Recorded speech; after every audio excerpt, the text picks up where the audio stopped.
வேதமே வெளிச்சம், என் பாதிக்கு அது தீபம். வேதமே வெளிச்சம், என் பாதிக்கு அது தீபம். அது காட்டும் பாதையில் நித்தமும் நடந்திடுவேன். அது என்னை மகிமையில் சேர்த்திடும். இயேசு கிறிஸ்துவின் நாமத்தினாலே இந்த மாலை நேரத்திலே உங்களை அன்போடு விட வாழ்த்துகிறேன். வேதத்தின் வெளிச்சம் என்ற நிகழ்விலே அழைப்பை குறித்து நாம் தியானித்துக் கொண்டே இருக்கிறோம்.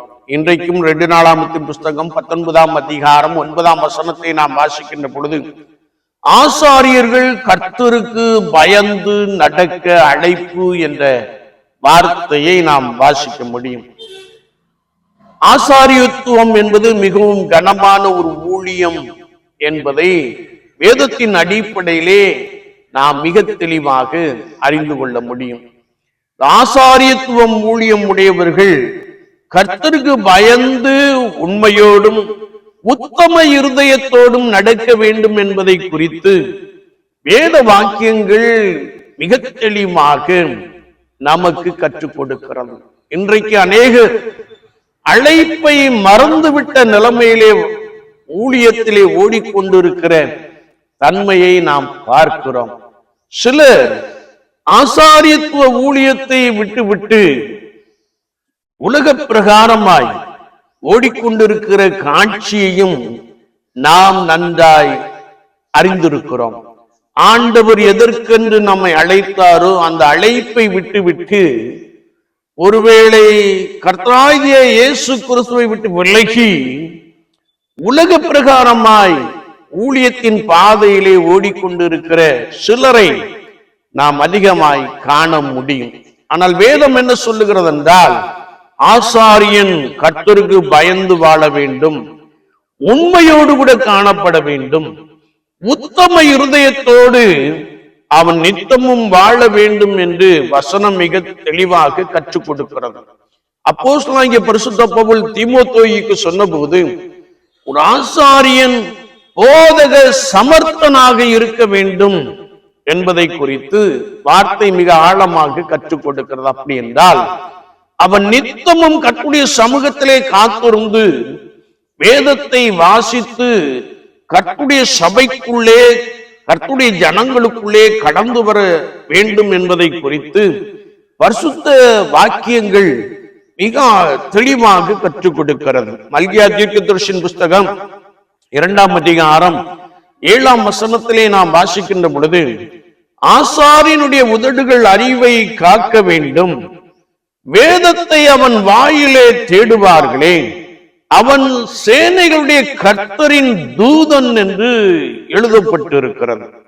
ஒருவேளை ஒவ்வொரு ஆசாரியன் அல்லது ஒவ்வொரு போதகனுடைய வாயிலே வசனத்தை தேடுவார்கள் என்று நாம் கர்த்தருடைய வேதத்திலே வாசிக்க முடியும். இந்த நாட்களை நாம் பார்க்கின்ற பொழுது சிலர் இந்த தன்மையை விட்டு ஒருவேளை வேதம் சொல்லுகிறது, அப்படி ஆசாரியத்துவத்திலே உண்மையாய் உத்தமமாய் நடக்கிறவர்கள் கர்த்தருடைய தூதன் என்று எழுதப்பட்டிருக்கிற அந்த தன்மையை விட்டுவிட்டு உலகத்திற்குள்ளே உலக பிரகாரமாக ஓடுகின்ற காட்சியை நாம் கண்கூடாக பார்த்து கொண்டிருக்கிறோம். சில ஆசாரியர்கள் பொய் உதடுகள் காணப்படுவதை நாம் அறிந்திருக்கிறோம். சிலர் தங்கள் சூழ்நிலைக்கு ஏற்றாற்போல் வார்த்தைகளை பேசுகிறது. ஒருவேளை நம்முடைய வாயிலிருந்து புறப்படுகிற வார்த்தையை கர்த்தர் அறிகிறார், அவர் என் நினைவுகளை தூரத்திலிருந்து அறிகிறார் என்ற அந்த வசனங்களை எல்லாம் மறந்து இஷ்டம் போல் பேசுகின்ற ஊழியர்களை நாம் அதிகமாய் இந்த நாட்களிலே பார்க்க முடிகிறது. அது மாத்திரமல்ல, பொய் உதடுகள் கர்த்தருக்கு அருவருப்பானவைகள், உண்மையாய் நடக்கிறவர்களோ அவருக்கு பிரியம் என்று பரிசுத்த வேதாகமத்திலே மிக தெளிவாக நாம் அறிந்து கொள்கிறோம். என்னை கேட்டுக்கொண்டிருக்கிற என் அன்பு சகோதரனே சகோதரியே, நீ ஆசாரியத்துவ ஊழியத்திற்கு அழைப்பை பெற்றிருப்பாயே என்றால் யூ மஸ்ட் பிலீவ் காட்.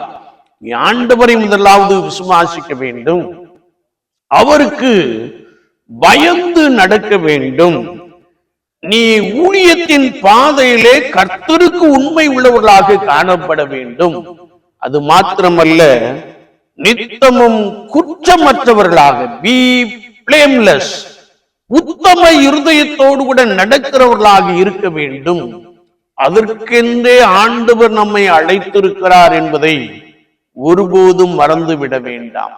சிலருடைய வாழ்க்கையை அல்லது சிலருடைய ஊழியத்தின் பாதையை நாம் பார்க்கின்ற பொழுது கர்வம் கொண்டவர்களாக, இருமாப்புள்ளவர்களாக, ஒருவேளை தங்களுடைய செயல்பாடுகளை வெளிப்படுத்துகிறவர்களாக இருப்பதை நாம் நன்றாய் அறிந்திருக்க முடியும். எல்லாரும் அல்ல, சிலர் கர்த்தருக்கு பயப்படாமல் பொய் பேசுகின்ற காரியத்தை நாம் பார்த்து கொண்டே இருக்கிறோம். அது மாத்திரமல்ல, ஊழியத்தின் பாதையிலே உண்மை இல்லாதபடியினாலே இஷ்டம் போல் நடக்கின்ற தன்மையை நாம் பார்க்கிறோம். ஆனால் ஆண்டவர் நம்மை எதற்கென்று அழைத்தாரோ அதிலே நாம் உறுதியாய் காணப்பட வேண்டும். ஆசாரியத்துவ ஊழியம் என்பது மிகவும் கனமான ஊழியம்.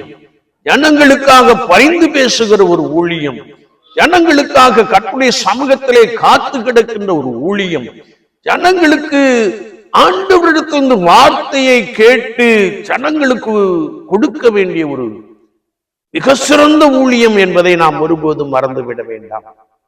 எனவே ஆசாரியத்துவம் உடையவர்கள் அல்லது கர்த்தருக்கு என்று ஊழியம் செய்கிறவர்கள் ஒவ்வொரு நாளும் கர்த்தருக்கு பயந்து அவருடைய வழிகளிலே நம்முடைய இருதயம் உற்சாகம் கொள்ளட்டும். நாம் ஒருவேளை நம்முடைய சர்ச்சில மாத்திரமல்ல, beyond the border of the church, சர்ச்சுக்கு வெளியே நாம் இயேசு கிறிஸ்துவை அறிவிக்கிறவர்களாக நாம் காணப்படுவோம். குறிப்பாக கர்த்தருடைய சபையிலே வருகிற ஜனங்களை கர்த்தருக்குள் ஆழமாய் ஊன்ற கட்டப்பட்டவர்களாக அவர்களுக்கு நாம் வார்த்தைகளை கொடுப்போம். ஆண்டவர் உங்களோடு கூட இருந்து உங்களை பலமாய் நடத்துவார். ஆசாரியத்துவ ஊழியத்திற்கென்றே ஆண்டவர் உங்களை அழைத்திருக்கிறபடினாலே அவருக்கு பயந்துருங்கள், அவருக்கு முன்பதாக உண்மையாக இருங்கள். அது மாத்திரமல்ல, நீங்கள் அவருக்கு முன்பதாக உத்தம இருதயத்தோடு கூட காணப்படுங்கள். ஆண்டவர் உங்களை வல்லமையாய் எடுத்து பயன்படுத்துவார். ரட்சிக்கப்படுகிற ஜனங்களை கர்த்தர் அனுதினமும் சபையில் சேர்த்து கொண்டே வருவார். ஆமீன், ஆமீன்.